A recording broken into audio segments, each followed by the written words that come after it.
Andhra Pradesh Congress party అధ్యక్షురాలు YS Sharmila గారు ఈరోజు ఢిల్లీ వెళ్ళారు. రానున్న రోజుల్లో ఆంధ్రప్రదేశ్లో కాంగ్రెస్ పార్టీని ఎలా ముందుకు నడిపించాలి, కాంగ్రెస్ పార్టీకి పూర్వ వైభవాన్ని ఎలా తీసుకురావాలి అనే అంశాల మీద ఈరోజు దిశానిర్దేశం చేసుకుంటున్నట్లుగా, అది వైసీపీ శ్రేణుల్లో ఒకంత భయాన్ని కొల్పించేలా ఉంది అంటూ ఒక వార్త ఇప్పుడు సోషల్ మీడియాలో చక్కర్లు కొడుతున్న నేపథ్యంలో ఈ అంశం మీద మనం విశ్లేషణ చేసుకునే ప్రయత్నం చేద్దాం. ప్రస్తుతం మనతో పాటు ఉన్నారు ప్రముఖ రాజకీయ విశ్లేషకులు, ప్రముఖ సీనియర్ జర్నలిస్ట్ సిఎస్ రావు గారు. ఆయనతో మాట్లాడదాం. Sir, hi sir. Hello. Sharmila గారు ఈరోజు ఢిల్లీ వెళ్ళారు. రానున్న రోజుల్లో ఆంధ్రప్రదేశ్లో అసలు కాంగ్రెస్ పార్టీని ఎలా ముందుకు తీసుకువెళ్ళాలి, పూర్వ వైభవాన్ని కాంగ్రెస్ పార్టీకి ఎలా తీసుకురావాలి అని షర్మిల గారు దిశానిర్దేశం చేసుకోబోతున్నట్లుగా కొన్ని వార్తలు వస్తున్నటువంటి నేపథ్యంలో ఇప్పుడు ఆ అంశం వైసీపీ నాయకులకు మింగులు పడడం లేదు అని, వైసీపీ నాయకుల్లో భయాందోళన గొల్పించేలాగా ఉంది అంటూ కూడా కొన్ని వార్తలు అయితే వస్తూ ఉన్నాయి. దీని మీద మీ విశ్లేషణ ఏంటి? సో షర్మిల వేసేటువంటి ప్రతి అడుగు కూడా జగన్మోహన్ రెడ్డి గుండెల్లో రైళ్లు పరిగెత్తిస్తున్నాయని చెప్పి మనం చెప్పచ్చు. ఎందుకు అని అంటే, షర్మిల కాంగ్రెస్ పార్టీ ఆంధ్రప్రదేశ్ అధ్యక్షురాలు. ఆవిడ వేసేటువంటి అడుగుల మీద జగన్మోహన్ రెడ్డి భవిష్యత్తు ఆధారపడి ఉంది. బహుశా అందుకేనేమో వాళ్ళిద్దరి మధ్య సయోధ్య కుదర్చడానికి ఇటీవల కాలంలో అమెరికా నుంచి వచ్చినటువంటి విజయమ్మ తొలి ప్రయత్నాలు అయితే చేశారు. అవి కొంతవరకు సక్సెస్ అయినాయి అని చెప్పి కొంతమంది అంటున్నారు. లేదు సక్సెస్ కాలేదు, ఇంకా అవి చర్చల దశలోనే ఉన్నాయని చెప్పి కొలిక్కి రాలేదు మరి కొంతమంది అంటున్నారు. సో వాళ్ళిద్దరి మధ్య ఉన్నటువంటి గ్యాప్ ఏదైతే ఉందో, ఆ గ్యాప్ ఇప్పుడు వైఎస్ఆర్ కాంగ్రెస్ పార్టీకి కౌంట్ డౌన్ని స్టార్ట్ చేసిందని చెప్పి మనం విశ్లేషణ చేసుకోవచ్చు.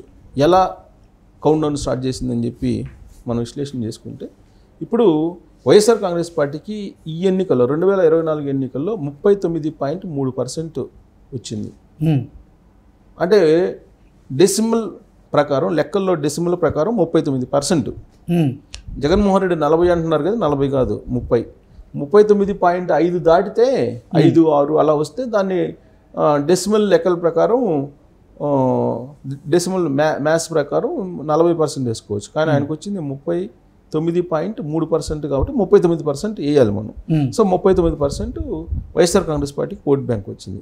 అది కోర్ ఓట్ బ్యాంక్ అంటాం మనం, అంటే standard vote bank YSR Congress పార్టీకి.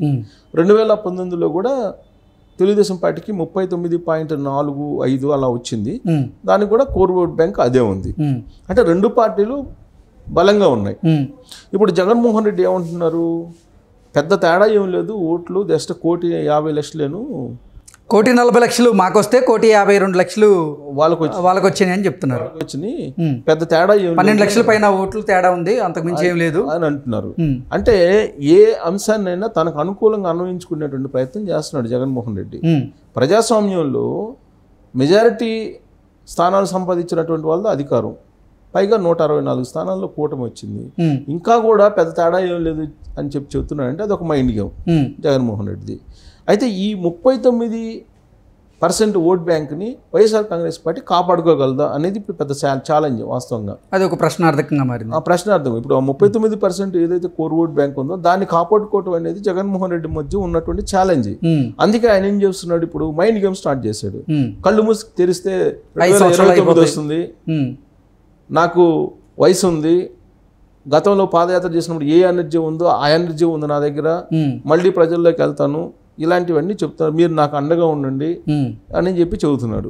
ఒకసారి ఏమో ఎన్డీఏ అంటాడు, ఇంకోసారి ఏమో ఇండి కూటమితో అంటాడు.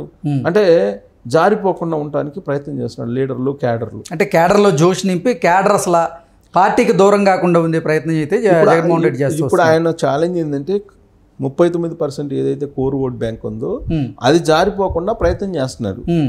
ఆ ప్రయత్నంలో భాగంగానే ఇవన్నీ నడుస్తున్నాయి, ఈ మైండ్ గేమ్లు ఇవన్నీ. ఒకసారి ఈవీఎంలు అంటారు, ఇవన్నీ రకరకాలు అంటూ ఉంటారు. సో 39% ఓట్ బ్యాంక్ని కాపాడుకోవాలి అని అంటే ఏం చేయాలి ఆయన? రాజకీయ ఈక్వేషన్లు అనేది ఒక భాగం, ప్రజల్లోకి వెళ్ళటం అనేది ఇంకో భాగం. ప్రజల్లోకి వెళ్తే మళ్ళా నేను పూర్వపు లాగా అధికారంలో రావచ్చు అనేది ఆయన కలలు కంటున్నారు. తప్పులేదు, ఏ రాజకీయ నాయకుడికైనా ఆశావాహ దృక్పథం ఉండాల్సిందే. కానీ ఆయనకి బాగా డ్యామేజ్ కలిగేటువంటి అంశం ఏంటంటే 39%లో కూడా ఆ కోర్ ఓట్ బ్యాంక్ని నిట్ట నిలువున చీల్చేసేటువంటి అణుబాంబు లాంటి షర్మిల అక్కడ ఉంది. ఆ షర్మిల ఇప్పుడు ఏం చేస్తున్నారు, ఢిల్లీ వెళ్ళారు. ఏఐసిసి అన్ని రాష్ట్రాల్లో ఉన్నటువంటి పరిస్థితిని సమీక్షిస్తుంది ఇప్పుడు ప్రజెంట్. సమీక్షిస్తూ రాబోయేటువంటి రోజుల్లో పార్టీని బలోపేతం చేసుకోవాలనేటువంటి ఆలోచన చేస్తుంది. ఎందుకు ఇంత త్వరగా, మొన్ననే కదా ఎలక్షన్స్ అయిపోయినాయి, ఇప్పుడు ఇంత తొందరగా ఆయా రాష్ట్రాల్లో బలపడాలని కాంగ్రెస్ పార్టీ ఎందుకు రివ్యూ మీటింగ్లు పెట్టి బ్లూ ప్రింట్ ఇస్తుంది అని చెప్పేసి అనుకోవచ్చు. మధ్యంతర ఎన్నికలు వస్తాయి అనేటువంటిది ఒక టాక్ నడుస్తుంది. ఎందుకు మధ్యంతర ఎన్నికలు వస్తాయంటే సంకీర్ణ ప్రభుత్వాన్ని నరేంద్ర మోడీ నడపలేడు కాబట్టి మధ్యంతర ఎన్నికలు వచ్చేటువంటి అవకాశం ఉందని చెప్పి కాంగ్రెస్ పార్టీ లీడర్లే చెప్తున్నారు. సంవత్సరంలో ఎన్నికలు వచ్చే అవకాశం ఉందని చెప్తున్నారు. కాబట్టి కాంగ్రెస్ పార్టీ ఇప్పటి నుంచే రెడీ అవుతుంది. అందుకే దక్షిణ భారతదేశంలో ఉండేటువంటి కేరళ వాయనాడ్లో ప్రియాంకని పోటీ చేపిస్తున్నారు. ఇప్పుడు గతంలో ఎప్పుడు లేదు కదా ప్రత్యక్ష ఎన్నికల్లో ప్రియాంక, ఈసారి పోటీ చేపిస్తున్నారు అక్కడ. కారణం ఏంటంటే దక్షిణ భారతదేశంలో పుంజుకోవాలి. ఉత్తర భారతదేశంలో ఆల్రెడీ మొన్న పాజిటివ్ సంకేతాలు ఉన్నాయి. దక్షిణ భారతదేశంలో కూడా మరింత పుంజుకుంటే కనుక ఈజీగా ఢిల్లీ పీఠాన్ని చేజిక్కించుకోవచ్చు అనేది వాళ్ళ ఆలోచన. దాంట్లో భాగంగా ఆంధ్రప్రదేశ్ అనేది చాలా ఇంపార్టెంట్. ఆంధ్రప్రదేశ్లో పూర్వపు వైభవం రావాలి అని అంటే కనుక వాళ్ళు యాక్టివ్ కావాలి. యాక్టివ్ కావాలంటే కనుక షర్మిలకు ఒక బ్లూ ప్రింట్ ఇచ్చారు అనేది. షర్మిల సంస్థాగతంగా పార్టీని బలోపేతం చేయటం అనేది మొదటి స్టెప్. రెండో స్టెప్ ఏంటంటే షర్మిల ప్రత్యేక హోదా అనేటువంటి అంశాన్ని తీసుకొని ప్రజల్లోకి వెళ్ళేది రెండో అంశం. సో ఈ రెండు అంశాలను తీసుకుని బ్లూ ప్రింట్ ఒకటి ఇచ్చేసి ఏఐసిసి ఆమెను ప్రజాక్షేత్రంలోకి పంపిస్తున్నారు అనేది ఇప్పుడు తెలుస్తుంది. ఆల్రెడీ ఢిల్లీలో ఉన్నారు. ఏఐసిసి రివ్యూ మీటింగ్ జరుగుతుంది. తెలంగాణలో ఏం చేయాలి, ఆంధ్రప్రదేశ్లో ఏం చేయాలి, కర్ణాటకలో ఏం చేయాలి అంటే గతం కంటే తగ్గింది కదా అసెంబ్లీ ఎన్నికల కంటే కర్ణాటకలో కానీ తెలంగాణలో కానీ. సో ఆంధ్రప్రదేశ్లో ఓట్ బ్యాంక్ పెంచుకోవాలి, కనీసం 10% ఓట్ బ్యాంక్ రావాలని చెప్పి మన ఎలక్షన్లో లక్ష్యంగా పెట్టుకున్నారు. కానీ అంత రాలేదు. రాబోయేటువంటి రోజుల్లో ఓట్ బ్యాంక్ని పెంచుకోవాలి అనేటువంటి ఉద్దేశంతో వాళ్ళు ఒక బ్లూ ప్రింట్ ఇవ్వడం జరిగింది. ఆ బ్లూ ప్రింట్ని ఇంప్లిమెంట్ చేస్తే YSR Congress party core vote bank 39% ఏదైతే ఉందో దాంట్లో సగం ఈజీగా వెళ్ళిపోయేటువంటి అవకాశం ఉంది కాంగ్రెస్ పార్టీకి. అప్పుడు జగన్మోహన్ రెడ్డి 20%కి వస్తాడు, 20%కి వచ్చే అవకాశం ఉంది. ఎందుకంటే కోర్ ఓట్ బ్యాంకు ఏది జగన్మోహన్ రెడ్డి కంటే వాళ్ళు చెప్పేది. మొన్న ఎలక్షన్లో అసలు కోర్లు ఓట్ బ్యాంక్ లేదు, ఏం లేదు. మొత్తం జగన్ వద్దనుకున్నారు, పొలమని వేసేసారు కూటమికి. యాక్చువల్గా వాళ్ళ కోర్ ఓట్ బ్యాంక్ 39%లో ఎవరున్నారు, ముస్లిమ్స్, క్రిస్టియన్స్, రెడ్లు. ఇదే కోర్ ఓట్ బ్యాంక్. మాల కొంతమంది క్రిస్టియన్ మాల. సో ఇది కోర్ ఓట్ బ్యాంకు. ఈ కోర్ ఓట్ బ్యాంకులో ముస్లిమ్స్ అనేవాళ్ళు కాంగ్రెస్ పార్టీకి వెళ్ళిపోతారు.